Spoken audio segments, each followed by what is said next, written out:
What's up guys, Artem MMA Analysis, and with my videos in the future I'm going to be looking at prospects from specific countries or just the best MMA prospects in general. But Daniel Marcos just got signed to the UFC and I believe he is now the third Peruvian fighter on the roster. I know we've got Enrique Barzola and Claudio Puelles represents Peru. And now we've got Daniel Marcos, who got signed from Dana White's Contender Series after about a 3-year hiatus.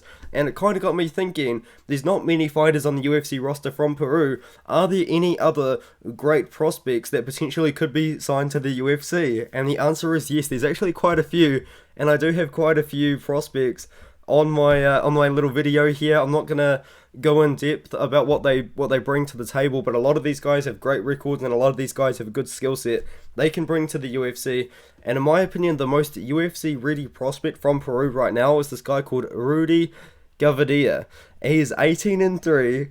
Two of those three losses came very early on in his career. In fact, in his first two MMA fights as a professional, he lost them, and then he went on a crazy big win streak right now, and then he lost to this guy called Martin Maldonado, and then he's actually revenged that win, so he's actually got that win back, and now he's taking on a guy with a losing record. So this guy's probably going to be 19-3 very soon. I think the UFC should snatch this guy up as well. He's fighting pretty often. He fought 3 times in 2021, he fought 3 times in 2022, he only fought once in 2020, but that is when a lot was going on in the world, so I don't blame him for that. But yeah, this guy's fighting pretty often, and I like active fighters. The UFC likes active fighters. I don't know how old this guy is, but he's got a really nice record coming into it, and he does have a good skill set, and he's a very exciting fighter as well. Most of his wins come in by finish: 6 by KO, 5 by submission, 7 by decision. I'm expecting him to beat this guy with a losing record in his next one. He should be 19-3. I think signing a guy off 19-3 record is pretty smart, not gonna lie. But anyway, he's from Peru. If you want to build up a Peruvian audience, maybe this guy is someone you want to add to the roster. But if not him, then maybe you could look at Holando Bedoya. This guy has so many cancelled fights. He fights at welterweight. I don't know how old this guy is either, but he's on a big win streak right now over pretty good competition as well. A lot of cancelled fights recently. A cancelled fight with Daniel Zalhuba, who recently debuted in the UFC. Unfortunately, he didn't win that fight, but he was meant to fight him at some point, and that would have been a pretty good scrap anyway. But yeah, he recently defeated a guy that was 10-1, 17-6, 7-4, 8-4, 12-4. Like, he has been beating pretty good competition before that. He was beating alright guys. You know, his only loss coming away back in 2015. He's gone on a crazy win streak since then. A lot of finishes and a mix of a variety of finishes as well. He's got 4 wins by KO, 3 by submission, a lot of decision wins, but his last 2 wins have come by finish. Maybe now's the time to sign Holando Bedoya to the UFC. But if you're not looking at Holando Bedoya, you could be looking at Rodrigo Vera, and this guy's young enough to be put on the prospect list. He's 26 years old right now, so he hasn't entered his prime. He's building up his record against pretty good competition. He did recently defeat a guy that was 7-0 in the main event of this FFC fight card, which seems to be a bit of a main role in the Peru scene. They might be the biggest organization in Peru, potentially, but he defeated a guy that was undefeated. A guy that was expected to beat on Tapology, but he was undefeated going into that matchup, and then he fought a guy that was debuting, so is what it is. But yeah, his only losses to this guy that was 9-0 at the time in 2019.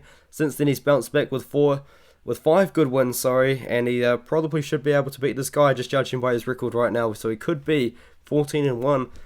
Maybe coming into the UFC. We've got another one for you. Hal Ramsey's 8-0 undefeated record, fights at bantamweight.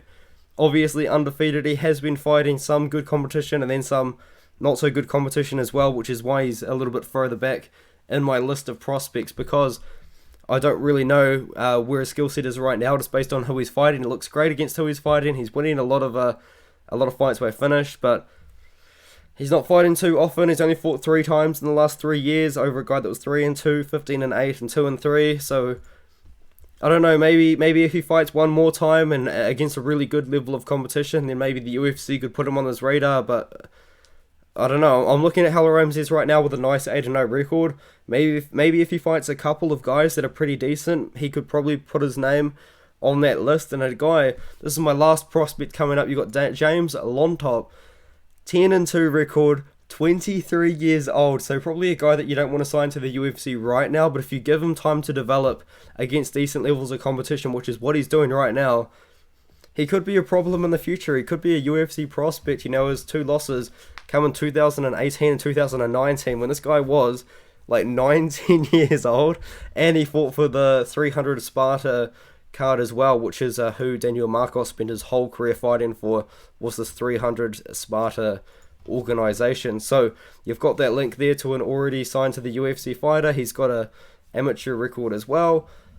But yeah, he's on a nice little win streak right now. He's been fighting pretty good guys. And you know, he did go to a split decision with a guy that was 12-7, but he's beaten a guy that was 6-2, undefeated 5-0 recently as well. So maybe this guy is someone that you could put on your radar of prospects as a very young prospect, 23 years old.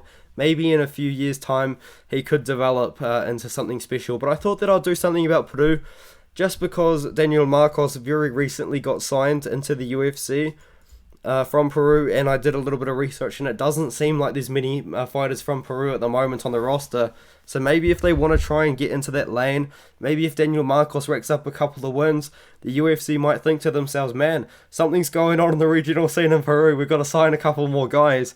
And maybe from that list of 5 guys that I just gave you, that could be the go-to. I mean, it's a little bit of a tough one though. I did try and find some heavyweight and light heavyweight fighters from Peru, but unfortunately I couldn't quite do that.